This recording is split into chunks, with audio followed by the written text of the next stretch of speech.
Hi Janeites, and welcome back to the What the Austen podcast. Today I'm joined by author and booktuber Katie Lumsden. Katie has a new book coming out on the 18th of July called The Trouble with Mrs. Montgomery Hurst. I've already had the pleasure of reading this book. It was very good. So I thought we'd have Katie on to discuss it. So welcome, Katie. Hi, very nice to be here. Yeah, it's such a pleasure to have you on. So the question that I start with all my guests is, what got you into Jane Austen originally? So the first Jane Austen book I read was Pride and Prejudice when I think I must have been 13, maybe just 14. So I got into sort of classics and especially 19th century literature when I was about 13 years old, actually initially through the Brontës and through Jane Eyre. When I was 13, there was a fantastic adaptation of Jane Eyre with Ruth Wilson and Toby Stephens in, and I watched the first episode and just loved it. So my mum, who also likes books and likes reading a lot, gave me Jane Eyre to read, and I read it before the second episode. And after that, I had loved Jane Eyre so much that I was really hungry for more classics and more 19th century literature. So my mum just recommended me lots of books, and I read some Dickens, I read some Elizabeth Gaskell, and I read Pride and Prejudice by Jane Austen. And after that, I just kept going. I think I read Sense and Sensibility next, and then I don't remember the order I read the rest of them in, but I'd read all of Jane Austen's novels by the time I was sort of 16, 17. And just, really have loved Jane Austen ever since. But I think as a teenager, I really liked Jane Austen, but I sort of I still probably love Charles Dickens more than Jane Austen. I usually say Charles Dickens is my favourite, and Jane Austen and Elizabeth Gaskell are my sort of second favourite authors. But I think as a teenager, I always thought, Dickens is sort of gritty and more deep than Jane Austen. That was what I thought. And then later on in life, as I started to reread Jane Austen more and see all the subtlety and complexity and depth of what she does, I started to appreciate Jane Austen more than I think I had when I was younger. Yeah. I feel like she's one of those authors that you really do benefit from rereading. I mean, I reread on multiple occasions all the time, but even now, like, I still take new stuff from rereading her text. Yeah. Like, she's just got so many layers in all of her work. It's like amazing. And I think also because her novels are so different, and I think the way that they're often adapted to screen makes them feel more similar. So, for example, I think, especially because I read Pride and Prejudice first and I watched a lot of adaptations of Jane Austen books as a teenager, I thought, Jane Austen's books are all love stories. That's what they're about. So when I first read Mansell Park and Sense and Sensibility, which are less love stories, I don't think I loved them as much. But then I studied Mansell Park at university and saw all the complexity and depth within it, and the fact that actually it's not really about the love story. There's a lot of other very important things going on in Mansell Park that are more important than Fanny's love for Edmund, and that made me like that book so much more, and now it's probably my second favourite Jane Austen after Pride and Prejudice. And then even just the last few years, Sense and Sensibility always used to be my least favourite Jane Austen, and then a few years ago I read a book called The Genius of Jane Austen by Paula Byrne, which talked a lot about Jane Austen's love of theatre, and how Sense and Sensibility was influenced by theatre and novels from the Georgian period, and how in a way Sense and Sensibility is sort of as much a parody and pastiche of sentimental novels as Northanger Abbey is of Gothic novels. And she also talked about, the importance of siblings in Sense and Sensibility. And that just really revolutionized the way I think about that book. And now I love Sense and Sensibility so much. I've reread it a lot in the last few years and kind of come to have had this new love of it, I guess. So I feel like my love of Jane Austen is always changing and being enriched, which is kind of fun. No, I love that. And I've just written the book name down there because that sounds awesome. The Genius of Jane Austen, is that what it's called? Yeah, it's well worth a read. It sounds very good. I do like the sound of that. And I've been the same with Sense and Sensibility. Like when I was growing up, it wasn't one of my favourites at all. I didn't enjoy it that much. But the more I analyse that one, the more I'm like, wow, there's so much to unpack here. And like you said, the romantic storyline kind of takes a back seat. And Mansell Park as well. My gosh, I could unpack that one forever. Yeah, I think the more I learn about Jane Austen's life and Jane Austen as a person as well, the more I've kind of found her very interesting as a figure, as a historical figure, as well as someone who wrote books that I really like. So that has kind of added to my love of Jane Austen, I think, as well. Yes, it would be so good to chat about, because you were saying to me prior to recording that you actually worked at the Jane Austen Centre as well. Yeah, so I used to work at the Jane Austen Centre in Bath. I was doing a master's in creative writing at Bath Spa University, and I was looking for a part-time job while I was studying, and I saw that they had jobs for costumed character guides at the Jane Austen Centre in Bath. So I managed to get this job, and I spent every Saturday and Sunday for nearly a year, dressing up in a Regency gown with a name badge that said Kitty Bennett, telling people about Jane Austen and talking to people about Jane Austen. And it was such a fun experience, both because I just, my job was to stand around and talk to people about Jane Austen, but also because all of the other guides who worked there, they were also massive Jane Austen fans. That's why they were working there too. And a lot of us were students. And so I would also just have nice chats with a lot of the people about Jane Austen. And I learned so much about Jane Austen's life. And I also learned, I'd read all of her sort of main 6 novels by that point, but I hadn't read Lady Susan. I hadn't read Sanditon or the Watsons. I hadn't read Jane Austen's letters, but I read all of them that year. And I also reread all of Jane Austen's books multiple times. So basically, because when you work in a museum like that, sometimes it's really busy, sometimes it's really quiet. So we had a rule that you were allowed to sit and down and read in the exhibition space if it was quiet, but you had to be reading a Jane Austen book, so that if someone came around the corner, you would look like you were reading Jane Austen. So I would just sit there and read Jane Austen, and especially kind of first hour of the day, last hour of the day, it was often very quiet. And I often did weekends, but I sometimes covered other people's shifts. And if you were there on a Tuesday, it would often be a bit quiet, especially in sort of January. So I just sit there and sort of get through Jane Austen book after Jane Austen book, and that was lovely. Oh my goodness, that sounds amazing. It was great fun. Sounds like such a dream come true, for sure. Mm-hmm. I don't live close enough to Bath to work there, but I feel like I would thoroughly enjoy spending my weekends doing that as well. It sounds great. It was great. It's funny that you mentioned Lady Susan, actually, because when I first was sent your book, based off the title, I thought it might be similar to that. Like, I thought it was heavily going to focus on like Mrs. Montgomery Hurst, and I thought it was maybe going to be like a story about someone who was like a very strong presence, like somebody like Lady Susan, or like if we think about trying to think of like some other examples, or like when I think about like Du Maurier, like my cousin Rachel, like somebody who was like quite a dominant figure in the book, and that's what I was expecting. So I was really actually quite pleasantly surprised about the storyline, the fact that there isn't really, although we follow kind of Amelia a lot of the time, there isn't really a central character. We follow the town as a whole, right, which I really enjoyed.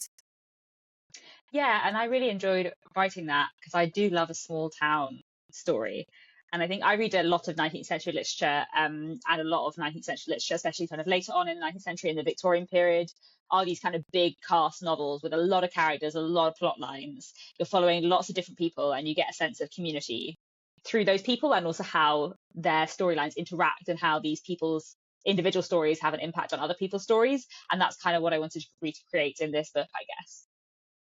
Yeah, definitely. You 100% feel that in it was nice to get to know each of the characters. I feel like sometimes when you start books like this, I kind of get a bit worried. I'm like, how am I going to follow all of these different people? Yeah. But then you do get into it because people are so intertwined, and you're like, oh, this is how their story links to theirs, and how is that going to impact this next person, which I think is really lovely to see. It would be good to know what characters influenced your characters, what books influenced your plot, because I know I have my theories or just like things that came to mind when I was reading, but it'd be good to know about what was kind of influencing your plot, and if you want to say a little bit about what the book's about without giving too many spoilers away. Yes, of course. So the trouble with Mrs. Montgomery Hurst is set at the very beginning of the Victorian period. So it's 1841. Queen Victoria's only been on the throne for a few years. And it's about this small town called Melford in this fictional county called Wickenshire. And this is a very sort of tight community where there is a lot of gossip, especially amongst the kind of middle classes and upper classes. And at the beginning of the book, one of the kind of local bachelors, young gentleman of fortune, Mr. Hurst, announces that he is getting married. But he is not getting married to the person everyone expects him to marry. They're all expecting him to marry kind of one of the daughters of one of his neighbours, but he's actually marrying a widow with 3 children who no one has ever heard of. And this kind of creates this, not exactly scandal, but this kind of surprise and outcry. And what I wanted to do in the book is kind of look at how gossip and kind of other people's behaviour affects everyone. So we begin with this marriage, and then we look at how that affects all of the other people around them. And we never see anything from Mr. Hurst's perspective or Mrs. Hurst's perspective. So my kind of initial premise for the book was I wanted to write the story of this couple through the gossip of everyone else. But then obviously in writing about everyone else and their gossip, I also got their stories too. And so we have a lot of different plot threads. And you're always seeing Mr. and Mrs. Hurst in the background, but we're also focusing on a lot of other characters, a lot of other people who are living in this town. There have definitely been a lot of books that have influenced it a lot. I think there's a big Jane Austen influence there, but there's also a very big Elizabeth Gaskell influence and also a really big Anthony Trollope influence. Those two are two of my other absolute favorite authors. And I think there are definitely a few books in particular, when I think about the Jane Austen influence, like there definitely is sort of Pride and Prejudice influence and Emma influence. And I think maybe Emma more than anything. I think because Emma is a novel that I really love, and it's really a small town novel, and like it's set in this small place, you know, Emma's never left, and the way that impacts her and her behavior, and also her kind of character arc over the course of Emma is something I find really interesting. And in The Trouble with Mrs. Montgomery Hurst, there's a lot about this kind of small claustrophobic town, and one of the main characters, Amelia, who has never really left the town very much, and kind of has bigger dreams for herself. So actually, I feel like it's quite interesting to think about Emma as a book as an influence on The Trouble with Mrs. Montgomery Hurst for me, because there are two very, very different young female characters who are very important in The Trouble with Mrs. Montgomery Hurst, Falcia Elton and Amelia Ashpoint. And Falcia Elton definitely like seems more like Emma on the surface. Like she is that polished, polite, you know, complete ruler of society, you know, the most beautiful, handsome, clever person in the neighborhood, so everyone thinks.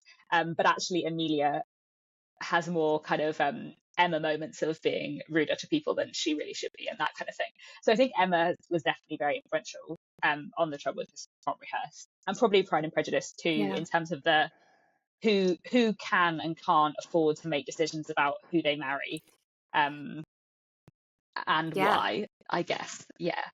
I think I felt a lot of like Elizabeth Bennet in Amelia as well. Just like some like the way that she is in society, like she is quite bold and outspoken.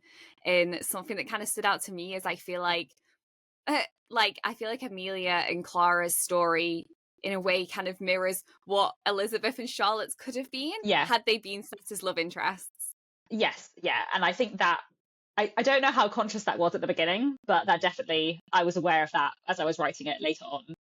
And interesting, actually, my publicist at my publishers said to me, oh, is Amelia kind of based on Jane Austen? Because actually we know, like it says quite early on in the novel, that Amelia writes books and kind of has these authorial ambitions, and she's also kind of very witty and slightly too rude about her neighbours in a way that if you read Jane Austen's letters, she absolutely was. Which I had never made that conscious decision. Like I'd never thought that to myself, that Amelia was based on Jane Austen in any way, but I feel like whether that was subconscious or just, I don't know, but maybe there is a bit of that, a bit of Jane Austen as a character in Amelia too.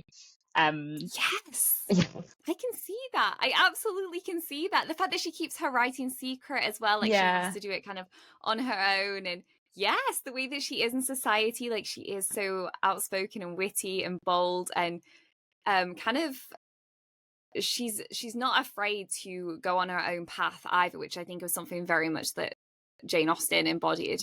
You know, she was very true to herself, and Amelia is very much like that as well.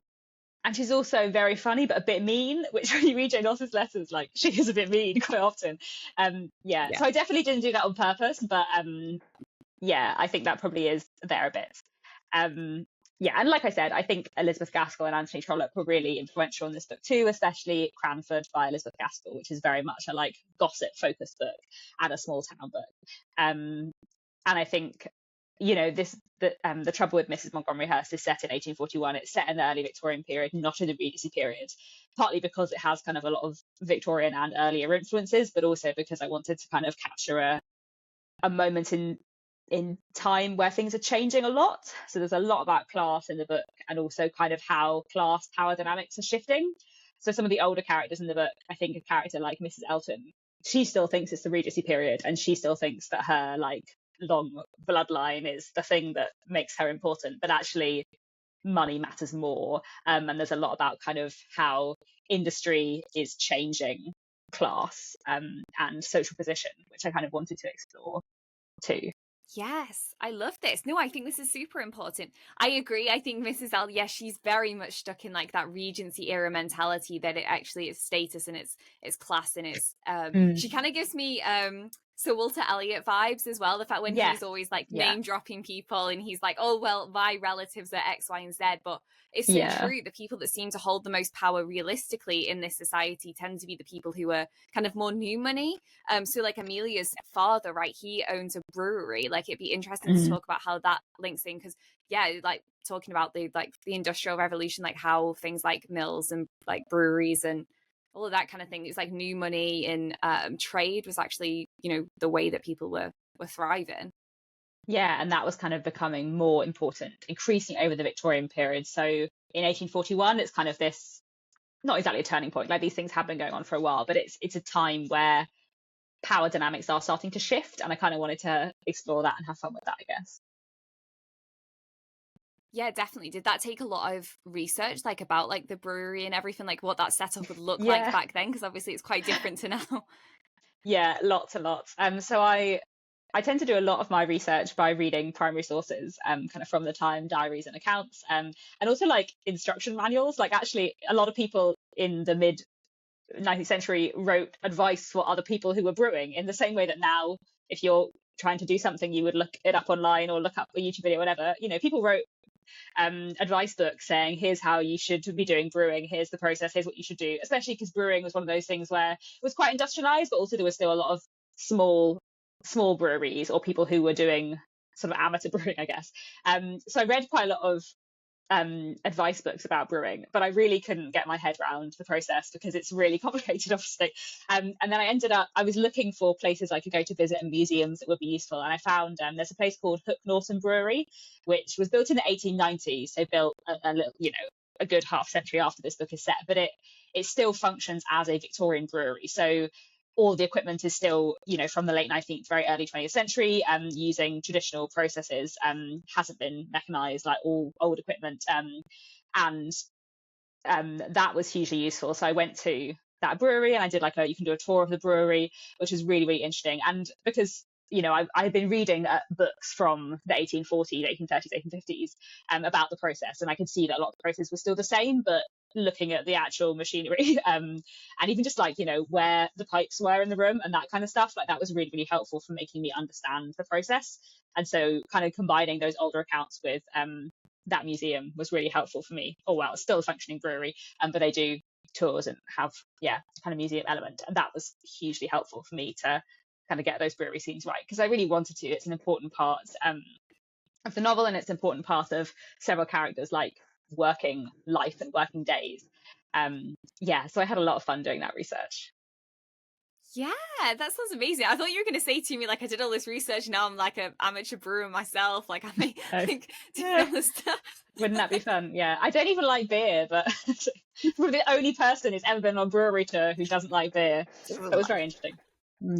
That's so funny. Yeah, you're there for such a different reason. That's amazing. Yeah. But yeah, that's so true. Like, actually, when I think about the pipes and like the importance they played like to the plot as well. So I do get that you needed to actually physically see it to be able to like visualize it and write it out, because they're just, I feel like with books like this where you are setting it, even though it's fiction, you are setting it like in a time that did that did happen. That was such a weird way to put that.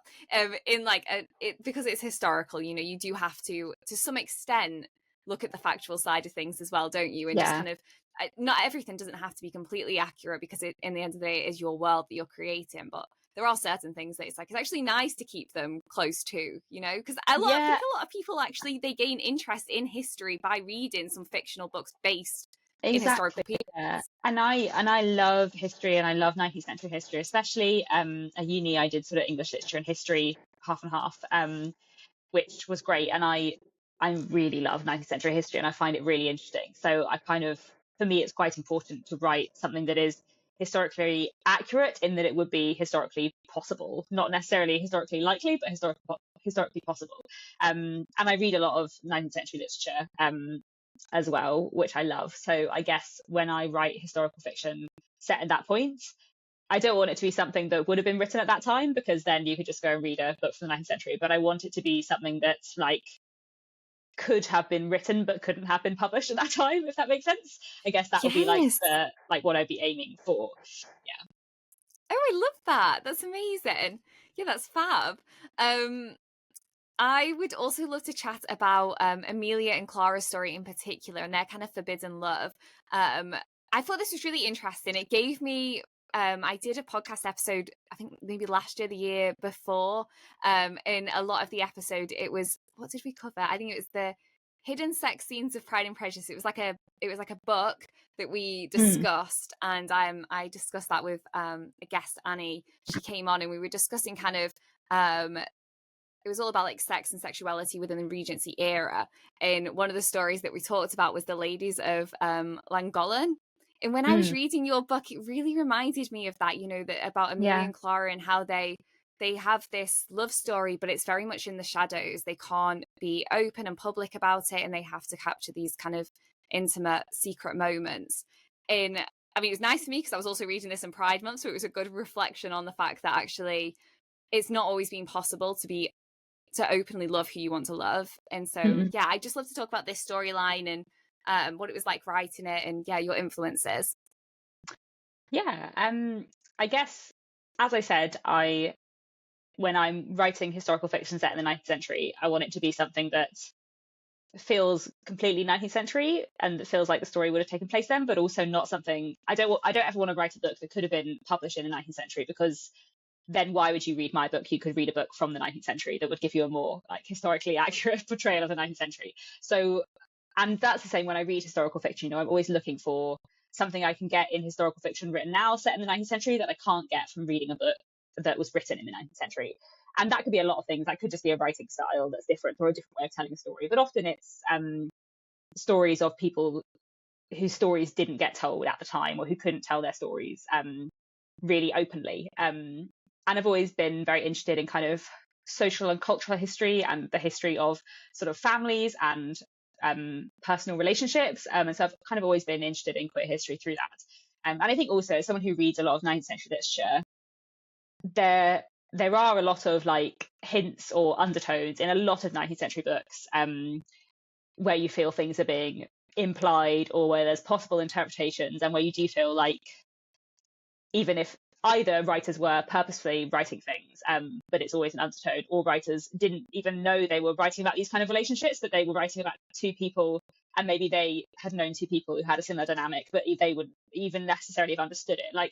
But I can think of lots of books from the 19th century where I feel that. And so there's a wonderful late 19th century writer called Amy Dilwyn, who I really, really love. And if you read her books, especially her novel Jill, I think it would be very hard to read Jill as a novel and not come to the conclusion that Jill is gay, or at least in some way queer. And so I've kind of always been interested in queer history in the 19th century. And that was something I wanted to incorporate into the book. And also, the trouble with Mrs. Montgomery Hurst's book is all about forbidden love in lots of different ways. So nearly every storyline is about some kind of love story with some kind of difficulty, some kind of reason why these people can't be together, in lots and lots of different ways. And sometimes that is class, and sometimes it's gender, and sometimes it's so many other things, or so many other different kinds of social stigma. So I guess in that sense, I just wanted to look at lots of different kinds of relationships through all of these different characters, and lots of different ways in which society is restricting all of these people from having the lives they want to lead. I think one of the kind of big influences on Amelia and Clara's story was I read Anne Lister's diaries, or large chunks of Anne Lister's diaries, which are absolutely fascinating. And I really recommend anyone to read Anne Lister's diaries, because they are just fantastic, amazing, fascinating reading for anyone who has any remote interest in history. So Anne Lister, for anyone listening who doesn't know, Anne Lister lived in the late 18th and early 19th century. I think she died in 1841 actually, or 1840. And she was from the kind of upper classes, later in life became a landowner. And she left all these diaries behind her, a lot of which were written in code. And many, many years later, these diaries were decoded, and they realised that a lot of the sections in code were Anne Lister writing about her romantic and sexual relationships with women. And her diaries are fascinating for lots of reasons, and they're amazing in terms of class as well. Anne Lister was such a snob. But one of the reasons why they're really interesting is because she just talks very frankly about her romantic and sexual relationships with women. But reading Anne Lister's diaries was fascinating and so useful for me in terms of writing Amelia and Clara's relationship in the way that I do. Yeah, and I really recommend Anne Lister's diaries. They're fantastic and really, really worth a read. No, I love that. Yeah. And also that also came up in the episode that I did with Annie as well. Like she said that's a fantastic piece of like source material if you want to look into queer history. So yeah, I definitely also really recommend that as well. Um I think that probably leads quite nicely on to talking about the impact of gossip and the way that that kind of polices Mm. people in this book as well, because I actually think, I mean, I find this topic fascinating because I think this is something that we can still see nowadays as well, like gossip, the thoughts of other people in society, particularly if you are from a small town, which I am. Like, I think gossip really does police.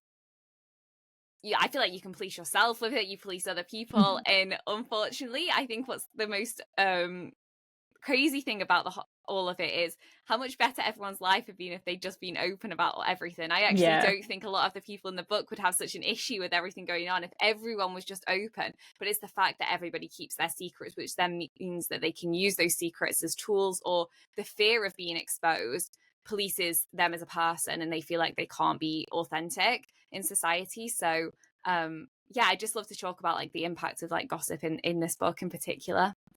Yeah, I think that's something I thought would be quite fun to write about and quite interesting to write about, especially because I think in this small community, gossip fuels a lot, but also, yeah, there's so much that is unsaid and there's so much that no one feels they can say. And everyone is kind of working to maintain a certain position within society, or to live by the rules, even when most of them don't really like the rules, but they feel that they have to. They feel that this is the pressure, and this is the kind of life that they have to live.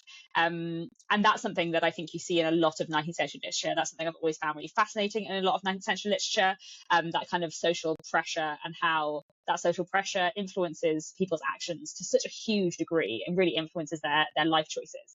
And so I kind of wanted to write about this, yeah, really sort of restrictive, repressive society, but also like hopefully the book is quite funny and light in some places, and the gossip is entertaining and can be really funny and fun, but also it's so damaging on all of these people, and I hope that's clear in the book. And I kind of wanted to, yeah, write about the way that gossip is damaging. I think, you know, like I said, Cranford by Elizabeth Gaskell is a really massive influence for me, and a book I love. And I also love Wives and Daughters by Elizabeth Gaskell a lot, which is another book where gossip kind of plays an important role. And yeah, you can see the role of gossip in a lot of Anthony Trollope books as well. And I kind of wanted to, yeah, just look at how gossip would damage all of these people and this community. And also, if you don't want to live by the rules, how on earth can you do that when everyone is watching you all the time? And how can you find a way to try and live not by the rules? You know, a lot of these characters are trying to break the rules, but they can only do so far within the society they live in. And I thought that was a kind of nice thing to explore. I think especially because as someone who loves 19th century literature, one of the things I really love about 19th century literature is that it is, like, in its way, quite radical. Like, a lot of 19th century authors were really pushing against their time, but only to a certain amount, because there was only so far they could go. And that kind of tension between trying to push the rules but not being able to do so very far, was something, I guess, that's something I find really fascinating. I love that. Yeah, and I think it's good. I think it's good to see both sides of gossip. I was reading a book recently. It's called On Our Best Behavior, the Price Women Paid to Be Good. And it was talking about how actually gossip for women can actually be a really positive thing, in the sense that it actually can be a protective mechanism. So, you know, if I say something about this person, I can protect the women who are close to me by sharing information. However, I think something really interesting about your book is you show how that does work if you have really close friends. Like, you can see that with like Amelia and Clara, for instance. They're really close and they can share that information. But however, the impact, the dramatic impact that can have on a woman if she's kind of ostracized by her peers. And I think we see that a lot with like Falcia. Like, her storyline really stood out to me just because I found it quite tragic, in the sense that obviously she is kind of more on the outskirts. She's being bred like to be this perfect woman who is, you know, going to be chosen. And I just think it's quite sad that her story is actually quite a difficult one, in that she really struggles with the fact that she doesn't have any female friends, and she struggles with the fact that actually, even though she's being kind of bred for this marriage market, that's not been an easy process for her either. And I guess it's because she kind of lacks that authenticity that some of the other characters have. But at the same time, it's like society's kind of created her, and she's like trapped then in that.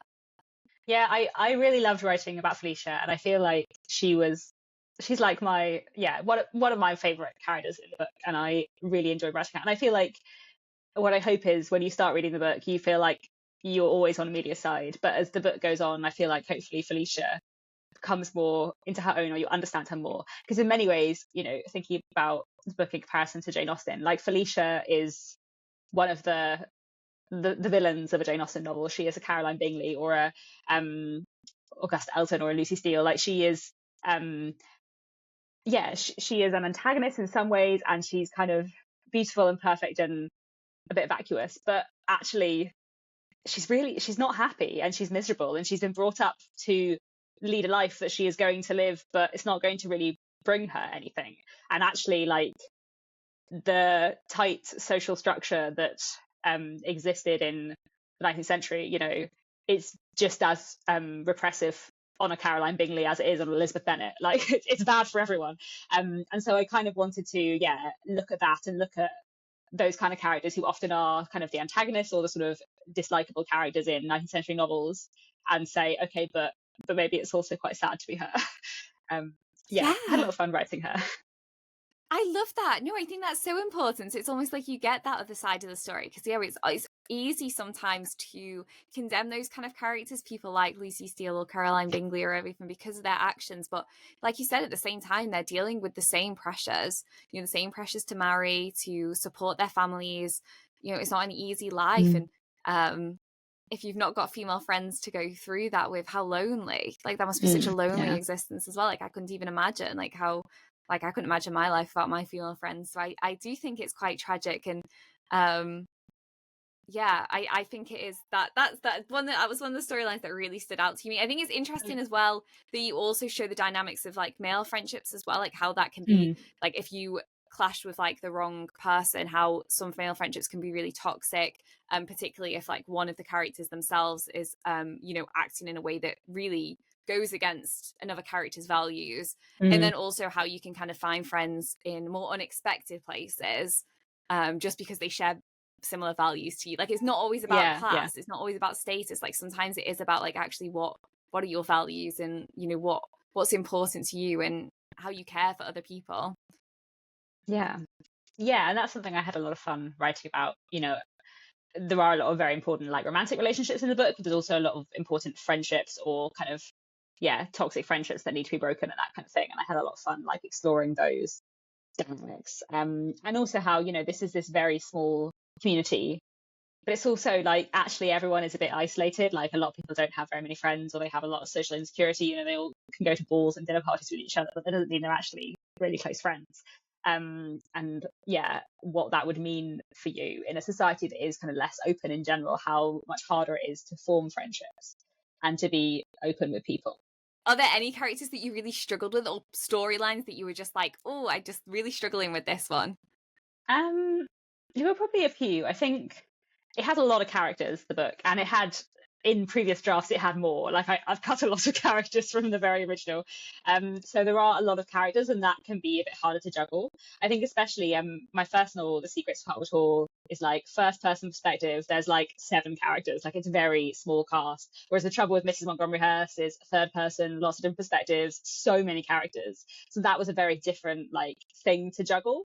And there were a few characters who I sort of struggled with. I think one of the things I found difficult is there are a few characters who are misjudged by other people, and especially because we do spend quite a lot of time with Amelia, and Amelia is quite judgmental, and there's a few people she isn't judging correctly. So trying to find a way to communicate them as a person to the reader separately from how other characters were perceiving them, that was a bit tough, I guess. And there were definitely some storylines that have been.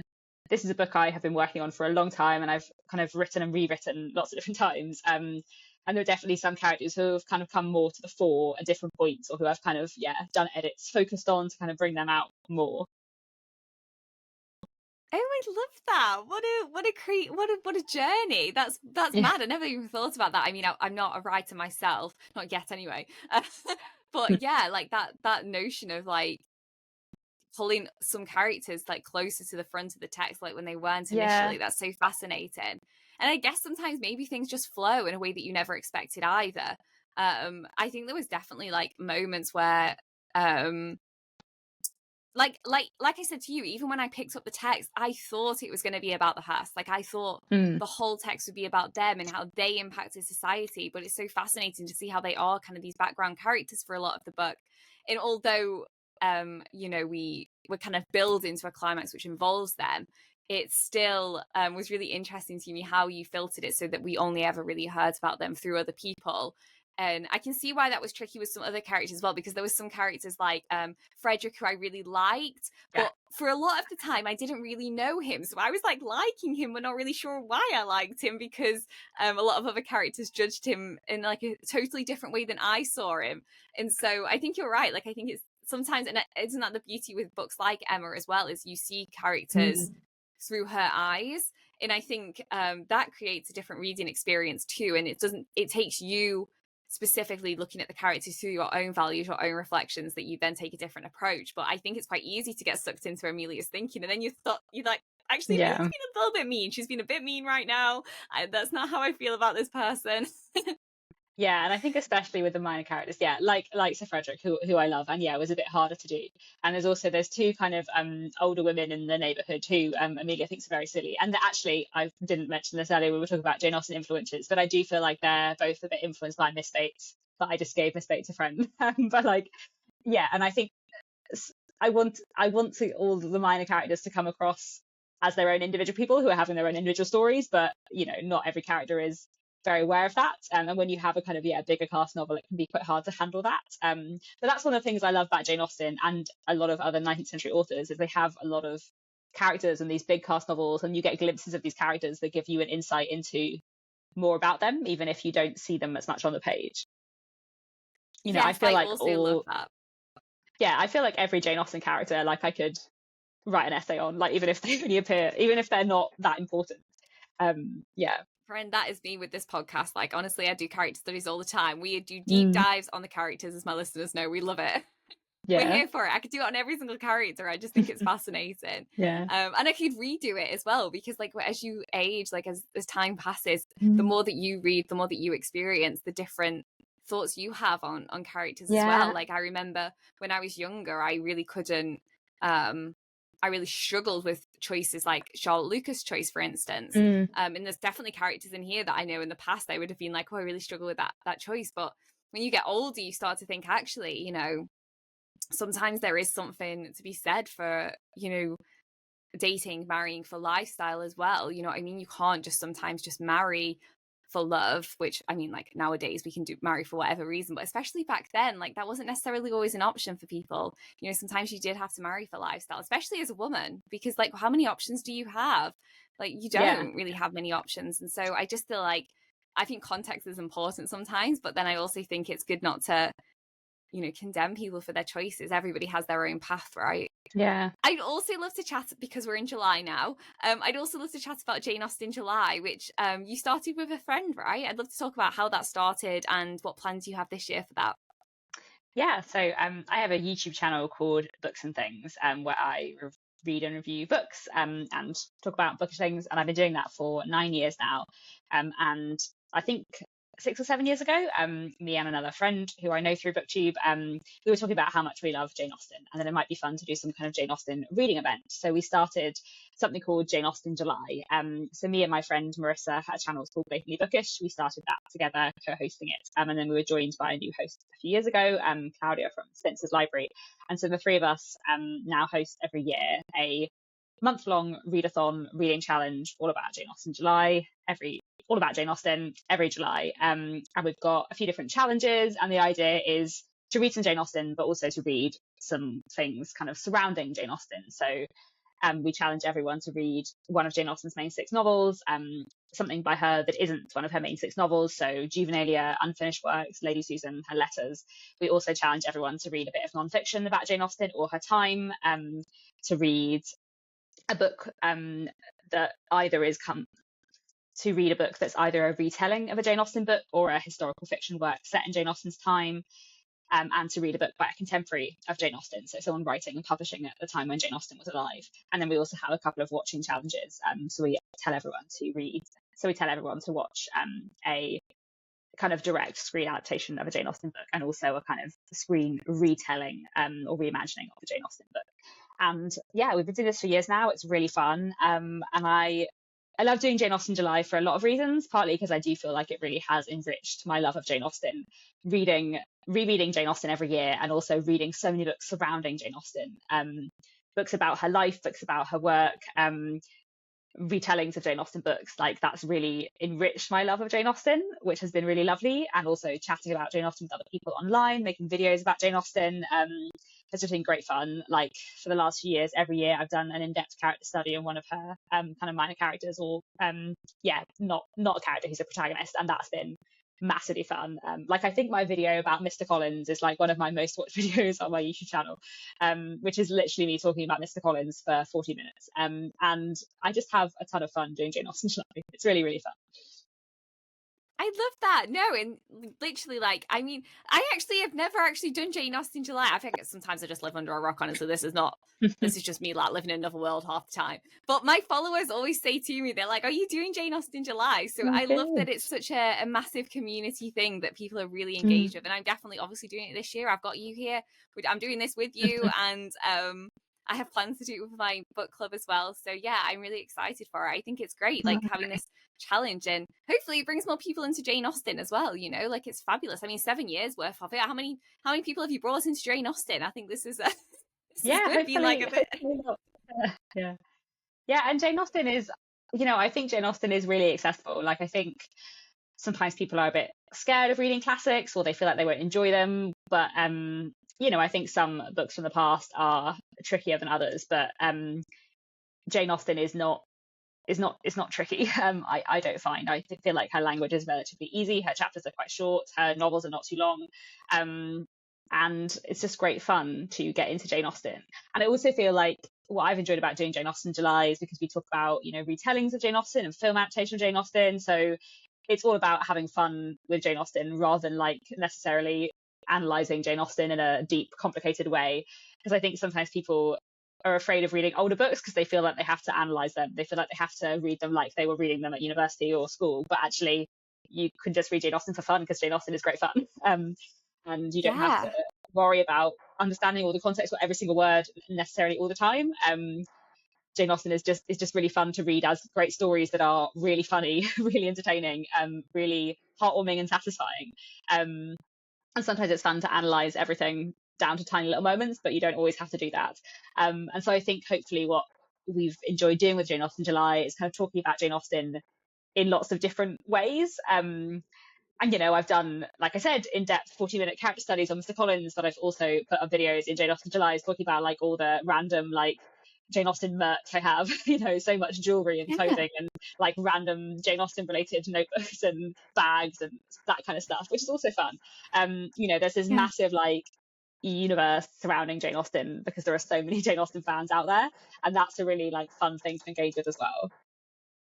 Yeah, definitely. I think something that I talk about a lot on the podcast is that it doesn't really matter how you come into Jane Austen. Like, there is it is a whole universe now, whether that's a film, a book, a Jane Austen jigsaw. Like, genuinely, there is so much in, like, I just think, especially nowadays, like, we're all really working to make it such a welcoming and a warm community that I don't think it matters how you came into it. We're just happy for you to be here. So, like you said, it doesn't matter if you're not analysing things in detail. Sometimes it's, well, however it is, if it's just the 2005 Pride and Prejudice that got you into it, we're here for it. We love it. Exactly, yeah. Do you want to let people know when the book is coming out, where they're going to be able to purchase it, and any other details about this, and also where they can find you on YouTube and Instagram, all of the good stuff? Yes, of course. So The Trouble with Mrs. Montgomery Hurst is coming out on the 18th of July, which I realise is actually the anniversary of Jane Austen's death, which feels kind of solemn. There we go. But yeah, it's coming out on the 18th of July in the UK, and it should be, you know, available on Waterstones or bookshop.org, Amazon, etc. And yeah, it'll be very exciting for it to come out. Yeah, and you can find me on YouTube. My channel is called Books and Things, and I'm also on Instagram and X with the handle KTJ Lumsden. And you can find me on YouTube with KTJ Lumsden as well, as Books and Things. Yeah, and if you search Jane Awesome. Austen July, you'll probably find me too. Yeah, absolutely. And I will tag everything below as always. But that is everything from us today, and I will see you in another episode.